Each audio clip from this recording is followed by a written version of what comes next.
ইন্টালি থানায় একটা ইনফরমেশন এসেছিল কি একজন নার্স উনি মোশনলেস অবস্থায় পাওয়া গেছে। ইমিডিয়েটলি আমাদের টিম ওখানে গিয়েছিল, এখানে আজকে এনআরএস হসপিটালে এলো। We talk to the doctors and doctors declare her dead. She was a nurse of the gynae ward. এই ঘটনা রাত্রি 10:30টার দিকে জানা গেছে। তো ইমিডিয়েটলি যা যা স্টেপস আছে আমাদের সিন অফ ক্রাইম আছে সেটা সিল করে দেওয়া হয়েছে এবং আর এখন পোস্টমর্টম করা হবে এবং বাকি যা ইনভেস্টিগেশন আছে অলরেডি আমাদের লেডি হোমোসাইড স্কোয়াড যারা আছে ওরা অলরেডি টেক আপ করে নিয়েছে। আমাদের প্রতিনিধি ঝিলাম করঞ্জা এই মুহূর্তে সরাসরি রয়েছেন আমাদের সঙ্গে। ঝিলাম, নার্সের দেহ যখন উদ্ধার হয়েছিল অচৈতন্য করার ইনজেকশনে 3টি ভায়াল মিলেছিল, এর সাথে কি কোনো যোগসূত্র রয়েছে? তদন্ত এখনো পর্যন্ত কতদূর এগিয়েছে? ময়না তদন্ত কখন হবে? একদমই তোমাকে জানাবো যে স্বাস্থ্যমন্ত্রী শারদ মুখোপাধ্যায় তিনি এনআরএস মেডিকেল কলেজে এসেছিলেন ঘটনার পরপরই, যখন ঘটনার কথা সব জানতে পারেন এবং যেটা জানতে পারছি ওনার মারফত যে ময়না তদন্ত মেডিকেল কলেজ কলকাতার মর্গে হবে। তার দেহ এখন অবধি কলকাতা মেডিকেল কলেজের মর্গে আনা হয়নি। ইনকোয়েস্ট হবে এনআরএসের মর্গে এবং ইনকোয়েস্ট হওয়ার পর পোস্টমর্টম হবে মেডিকেল কলেজ কলকাতার যে মর্গ সেখানে ময়নাতদন্ত করবেন মেডিকেল কলেজের যে ফরেন্সিক বিভাগের হেড তিনি করবেন। এবং যেটা জানা যাচ্ছে যে পরিবারের তরফ থেকে এই অনুরোধ করা হয়েছিল যাতে এনআরএসে ময়নাতদন্ত না হয়, সেই মতো তার ময়নাতদন্ত হবে। তবে যেটা চিকিৎসকদের সূত্রে জানা যাচ্ছে যে এই যে বিভিন্ন ধোঁয়াশা রয়েছে সেই সমস্ত ধোঁয়াশার কিছুটা কাটবে ময়নাতদন্তের রিপোর্ট প্রকাশ্যে এলে। তবে তিনি যে কোনোভাবে মানসিক রোগগ্রস্ত ছিলেন কিনা বা মানসিক বিষাদে ভুগছিলেন কিনা এই বিষয়গুলো খতিয়ে দেখা হবে। কারণ স্বাস্থ্যমন্ত্রী জানালেন যে তদন্ত কমিটি যে গঠন করা হয়েছে এনআরএসে, সেখানে তদন্ত কমিটির প্রধান হিসেবে যেমন প্রিন্সিপাল থাকবেন, যেমন উপাধ্যক্ষ থাকবেন, তেমন সাইকিয়াট্রি ডিপার্টমেন্টের একজন তিনিও থাকবেন, সেই বিষয়টাও জানানো গেছে।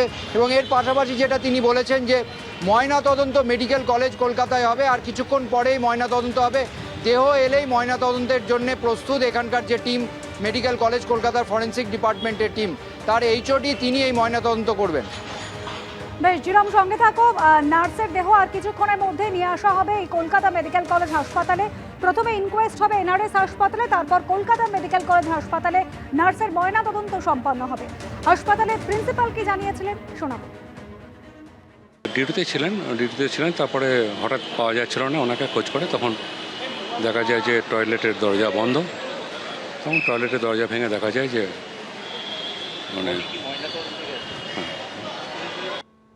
এনআরএস হাসপাতালে অন ডিউটি নার্সের রহস্য মৃত্যুর ঘটনা প্রকাশ্যে আসার পরেই হাসপাতালে গিয়ে পৌঁছন স্বাস্থ্যমন্ত্রী শারদ মুখোপাধ্যায়। একেবারে হাসপাতালে সুপারের সঙ্গে কথা বলেন এবং নার্সিং বিভাগের যিনি প্রধান তার সঙ্গেও কথা বলেন স্বাস্থ্যমন্ত্রী।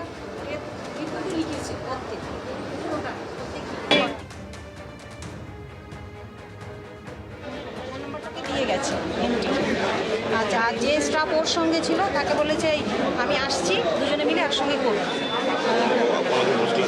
না, হোস্টেলে কোনো দিন ছিল না। ম্যারেড হয়েছে জাস্ট এই মার্চে বিয়ে হয়েছে। ওর শ্বশুরবাড়ি এখানে না, দিল্লিতে।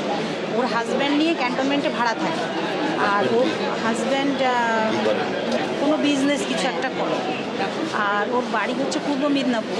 তো ওর দাদাকেও কালকে কমিউনিকেট করার চেষ্টা করা হয়েছিল, কিন্তু সেইভাবে প্রথমটার উপরে রেসপন্স পাওয়া যায়নি। প্রথমে ঘটনাটা হচ্ছে রাতেই 9:10-15 দিকেও বাথরুমে গেছে।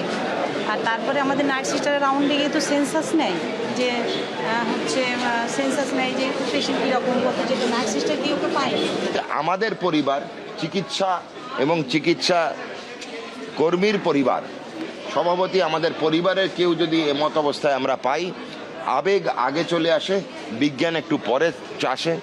আবেগপ্রবণ অবস্থায় আমরা তাড়াতাড়ি তার বডিটা ট্রলিতে তুলি এবং তোলার পরে আমাদের জুনিয়র ডাক্তাররা ঝাঁপিয়ে পড়ে, যা হয় ওনাকে কোনোরকমভাবে যদি ফিরিয়ে আনা যায়, কিন্তু বিফল হয় এবং তারপরে আনুমানিক 10:30টার পরে ওনাকে মৃত বলে ঘোষিত হয়।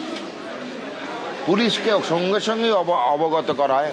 আনুমানিক 11টার বেশ কিছুক্ষণ পূর্বে 11:15 থেকে 10:50 নাগাদ পুলিশ চলে আসেন এখানে। আমরা পরবর্তী যা সব কিছু পুলিশের হাতে আমরা তুলে দিই। ময়না তদন্তের জন্য আমরা মৃতদেহটি পাঠিয়েছি। এবিপি আনন্দ, এগিয়ে থাকে, এগিয়ে রাখে।